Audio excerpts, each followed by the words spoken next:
Hello, everyone. This is JT Keating, the Vice President of Product Strategy here at Zimperium. I would like to thank everybody and welcome everybody to latest webinar. We had a lot of folks that have been asking us some questions about, how do we work with certain UEM solutions. And today, as a part of our series, we're talking about Workspace ONE. We're also going to be having some other exciting announcements with our friends from VMware coming up before too long. So stay tuned for that. So we're very, very excited about that.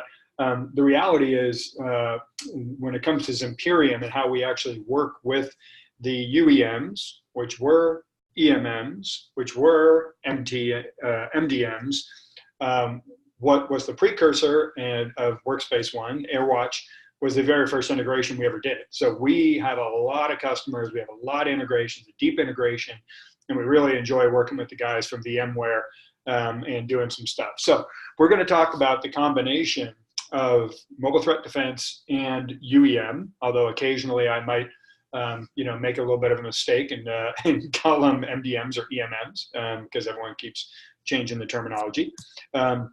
Standard stuff, we try and make this about 20-25 minutes.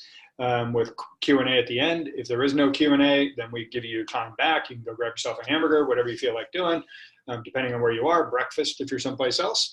And then there will be an archived version up on the site within a day or so. If you want copies of the slides, more than happy to do that. And of course, we're always more than happy to actually sit down and demo things live for you. So with that, we are going to dive in and start talking about protecting devices with a combination of Workspace ONE and Zimperium. So first thing, we like to level set with a few slides right up front. First thing from a security standpoint, because one of the distinctions we're going to be drawing here is the difference between risks and attacks. And both of them are related. A risk is something, or a threat, is something where you're inherently more likely to be targeted, or if an attack occurs, it's more likely for it to occur. So for instance, being an out-of-date operating system is a classic example. A jailbroken device, which enables bad guys to come in sideways through third-party app stores, another example. Or being on a risky network that's redirecting you is another one. Then there's actual attacks. When you think about security, we usually think about the attack side of things. If you think about endpoint security, the fact is now an endpoint is an endpoint is an endpoint. If you've got patient data sitting on a tablet, it's no different than if you've got patient data sitting on a laptop or a desktop. If you need to protect those things against theft and against any kind of attack or weaponization, you need to do that on mobile. Simple fact is, in a typical enterprise today, 60% of the endpoints accessing the corporate data and anything on those lines is mobile, which means all of our traditional endpoint security solutions cover about 40% of the threat landscape of the attack vectors. So we need to do something on mobile. And obviously we've done things like Workspace ONE from a management standpoint, but how do we actually modify that even from a security standpoint? And then how do the two fit together? What parts are MDMs, or sorry, UEMs? See, I did it already. Wow, that didn't take long. What part will that do? And then what part does the mobile threat defense solution do? So, like I said, we want to set some of these things up. Simple fact is, back to my definition of risks versus attacks, mobile endpoints are under attack. As a simple matter of fact, we have thousands of customers worldwide. 100% of them have detected mobile attacks and mobile threats. So as soon as you turn the lights on, and we're going to talk about what lights mobile threat defense turns on and what lights UEMs turn on, but when you turn the lights on, you see that these devices are under attack. And it makes sense because the bad guys are, one of the time-tested rules that they've had now is land and expand. They want to find the weakest possible link and then expand in. Well, these devices, 60% of these devices have no security. They spend 80% of the time outside of the corporate network, and they're in the hands of users, not admins. The user decides what networks to connect to, what apps to download, et cetera. So it's a perfect place, and it makes sense that they'd be targeted. And then they walk right back into the enterprise. Now that we talked about this, you're going to see that, just like the FedEx logo, we talk about that all the time. Once you see the arrow, somebody points it out in the FedEx logo, you can never unsee it. Now that we talk about these mobile attacks, you're not going to get any respite. You're going to see them every place you go, that these things are attacking all over the place. One of the most recent ones, of course, that got a lot of headlines was Mr. Bezos at Amazon, but there's many, many others as well. So one of the main things when it comes to mobile, I mentioned land and expand is a huge part for attackers. Another law, time-tested adage in security, is persistence. Bad guys, for as long as they've been going after any endpoint, they have basically said, I want to be persistent as long as possible. If I take over a server, for instance, I want to own that server for as long as possible. On traditional endpoints, you can do that in a lot of unique ways because of the architecture. On mobile, since all apps are in containers, just being an app isn't enough to be persistent. In mobile, in order to actually be above the containers and have any kind of privileges that can actually lead you to be able to do things across the entire device, you must actually compromise the device. You must elevate privileges. You must do system tampering. You must get a profile installed for iOS. That's the only way that you can be sitting above the containers and actually weaponize and look across. So to be persistent, you must compromise the device. Now, there's three other major attack buckets that come in that quite often lead to a device attack. Malicious apps are something we all talk about. We're so used to it from the traditional endpoint side of things that's actually where we focus, right? But because all apps are in containers on mobile, the majority of malicious apps are completely untargeted consumer-based fraud. That is almost the case, unless it's nation state stuff like Google Project Zero talked about a few weeks ago or a few months ago. That was nation state, very targeted in terms of what it was that they were going after. But as a general rule, it's consumer-based fraud. Now, if I get a malicious app, can it lead to an exploit? Can it lead to an elevation of privileges on the device? Yes, but it's not targeted. In Zimperium and Workspace ONE, we're focused on enterprises. So we're focused on targeted attacks against enterprises as a general rule. So we need to deal with malicious apps for sure, but we need to make sure that the device doesn't get compromised. Phishing, real problem. We've done a whole series of webinars we just did on phishing. You can go back and listen to them, very specific things about how mobile makes it easier to do phishing. But even just right off the bat, 90% of breaches start with a phishing attack and 2/3 of emails are read on mobile. And that's just corporate email. As our webinars talked about, what about personal email? What about SMS? What about messaging apps? These are totally new vectors that are outside of the scope and protection of anti-phishing technologies that are basically in line in email as a general rule for traditional endpoints. Once you hit that web page, not only can you give up your credentials, but again, as soon as that web page starts getting processed by the browser, you can deliver an exploit to compromise a device to be persistent. And then there's network attacks. One of the things that is, what is new, what is old is new again, I think is the expression. We trust our corporate network because we own our corporate network. Well, these mobile devices spend 80% of the time outside of the corporate network in the hands of users who are not the brightest at security, connecting to whatever network they want. Targeted attacks. These guys are very good at what they do, very efficient at what they do. They're bad dudes, but they're good at what they do.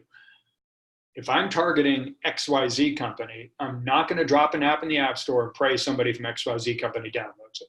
What I'm going to do is I'm going to set up a fake network, a Wi-Fi network or a MIDM directly across the office from XYZ. Wait till somebody from XYZ connects to it, compromise their device. That is the fastest, most efficient way to be able to compromise devices. And the data bears this out. 90% of targeted attacks begin with a network attack. Now, what's interesting about that is you can also say that a different way as well. You can actually say 9 times out of 10, the bad guy owns the network. And with that as a reality, Zimperium is known from the very beginning, you have to do your detection on device. You have to do your detection on device because not only if the bad guy owns the network, can he send you any place he wants, He can also not take you to places you think you're going, including if you have all of your detection up in the cloud, if you are basically mirroring the structure of the traditional or the new EPP, EDR, endpoint protection, endpoint detection response, CrowdStrike, Cyber Reason, Cylance, that's awesome to be able to go up to the cloud when you own the network. But in mobile, 9 times out of 10 in an attack, you don't own the network. So you have to do your detection on device. For Zimperium, we have one core agent, it's called Z9, and it detects those 4 attack vectors on device using machine learning based engines. Now, we're not doing machine learning on the device. That would take a lot of processing power. We actually do our machine learning up in the cloud once we know what is the right combination of things to accurately predict and accurately detect these threats. Those little classifiers are put down on device. We've got whole white papers on our page site. You can check those out.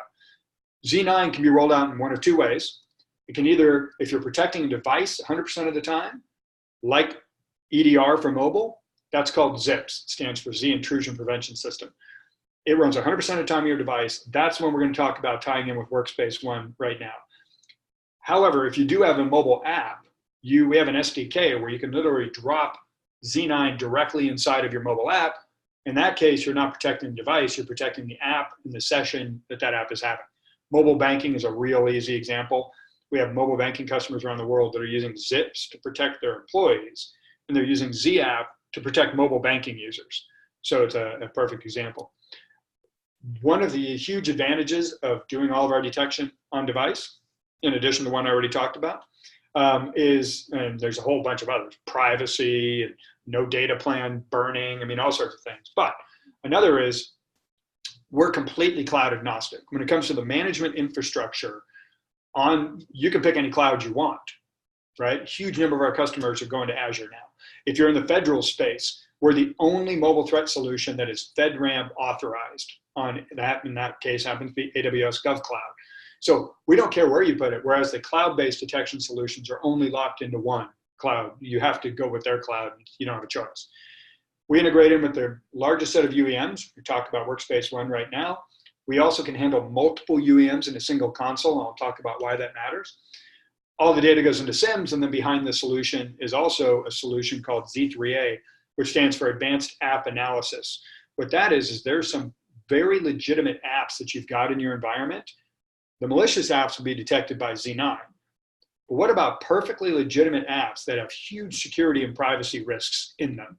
So for instance, we did a report on the top 30 travel apps a few weeks ago.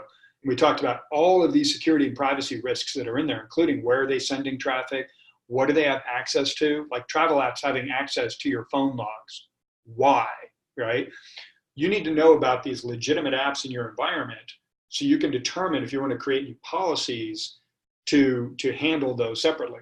Policies that will be implemented most likely by Workspace ONE. So now that we talked about threats, now that we talked about Zimperium to give you an understanding of what it is we do, how does this work in conjunction with Workspace ONE, right? That's the focus.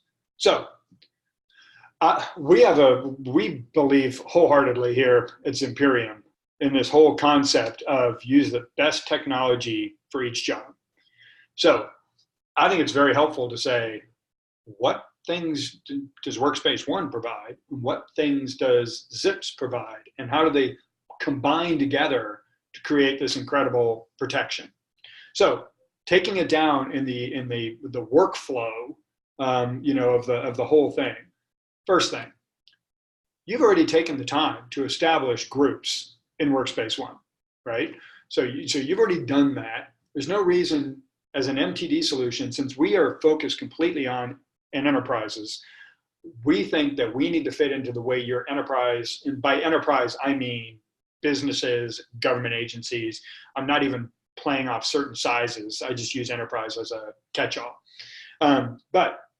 So you've already invested in doing those groups. If an MTD solution comes in and says, okay, you got to create new groups in me, that's not helpful. You've already established those groups. You want to be able to maintain those groups and manage those groups in one place. We're going to get to why you should be able to do group-based policies with your mobile threat defense, but establishing the groups should be the purview of Workspace ONE. App deployment, that's part of why you have a UEM, all the way back to the MDM days. So in terms of actually pushing, let's say, an MTD app out, use Workspace ONE. That's part of the whole thing. You've got the marketplace.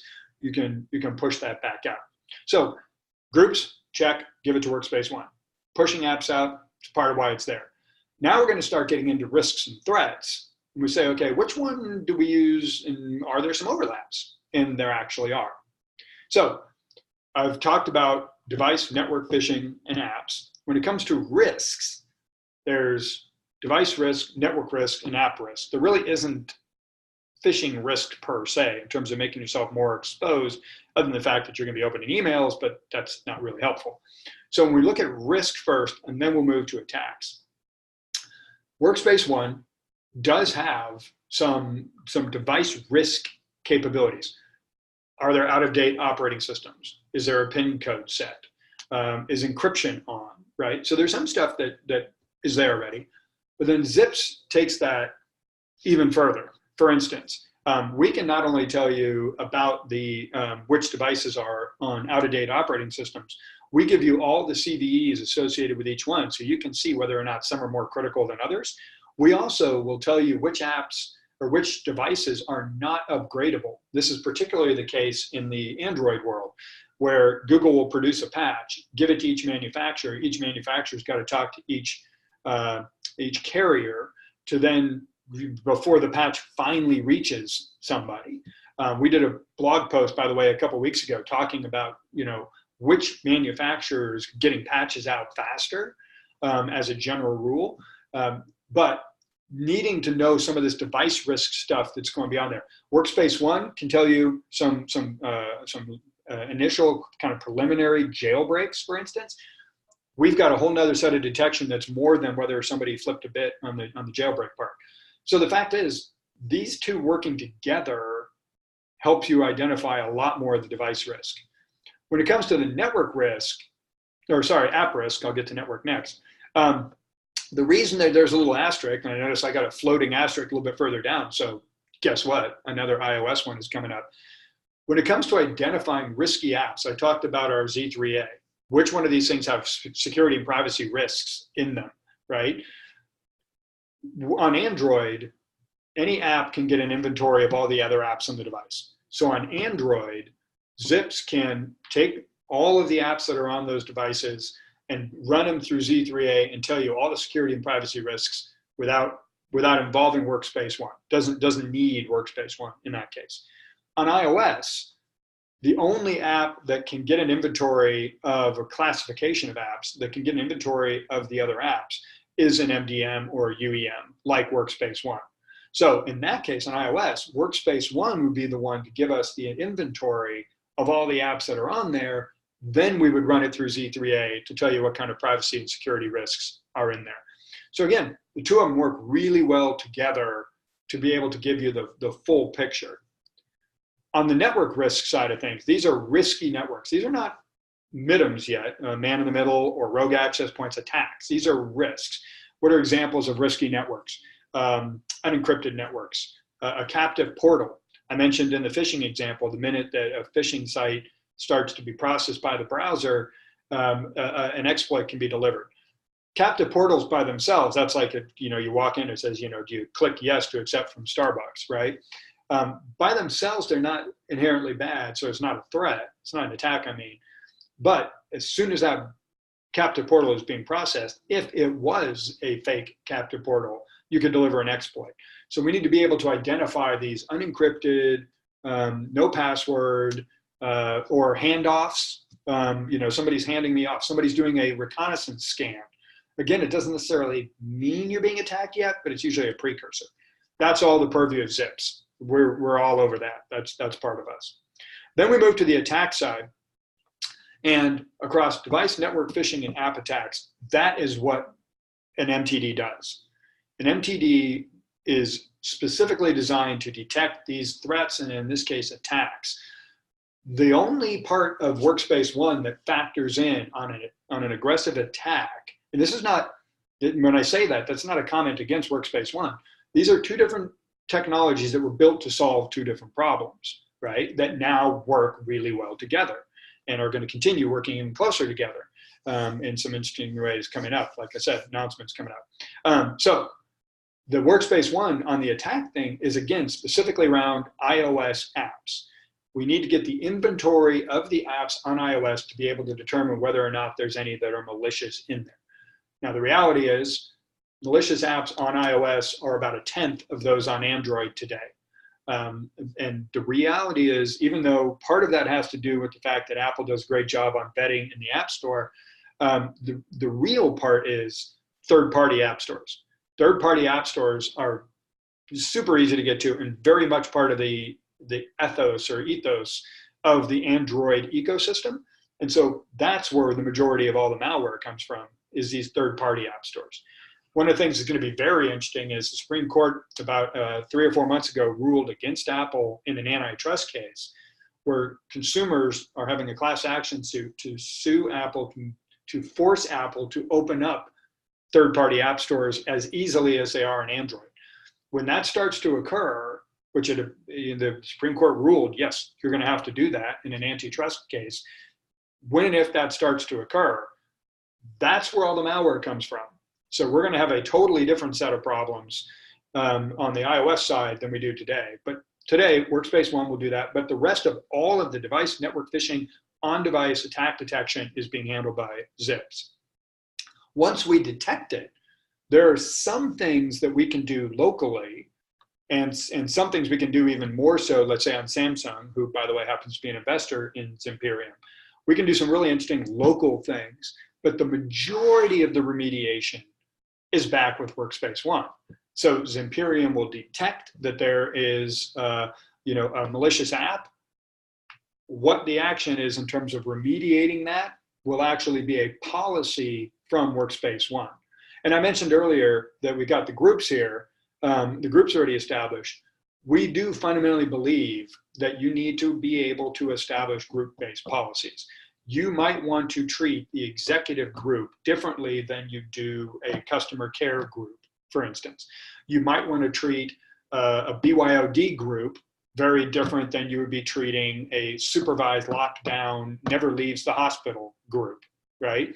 So this is just a picture of zConsole, again, any cloud-based console. And you can see that all the different types of device network phishing and app attacks that we're detecting, or threats that we're detecting, you can say, am I going to notify the user or not? The device action is that local remediation capability that Zimperium could do, as any app could do. But then there's a bunch of super privileges that MDMs have, including Workspace ONE. So for each threat detected and based on the group, you can say, this is the action I want to take. And then once that action is cleaned up, this is the action I want to take again. So you can automate the entire thing, right? We noticed that there was, MIDM occurring. Well, the MDM action might be, we're going to terminate network access. Once somebody is on a new network, it automatically resets again so that the admin doesn't have to do anything at all. It's just all being set by these group-based policies. And then I also mentioned that we're the only guys who can handle multiple MDMs in a single tenant. Why does that matter? Well, if somebody is migrating to Workspace ONE, or if somebody inherited 2 different MDMs, one of which could be cloud-based and one of which could be on-prem, even a Workspace ONE, for instance, right? You don't want to have to wait to do your mobile threat defense, your detection of these attacks that are occurring all the time, until you make an MDM decision or a UEM decision. So if you have one and you're migrating over to Workspace ONE, you can apply this protection to both and then seamlessly move somebody from one group into the other, but you're still detecting all these threats and you're still providing the protection. So it's an important part of this component. So I promised that I was going to keep it to 20 to 25 minutes. I just hit 25 minutes. So I thank you for your time. I'm going to stop and see if we have any questions. And then, like I said, if we don't, then we'll just give you the rest of your day back.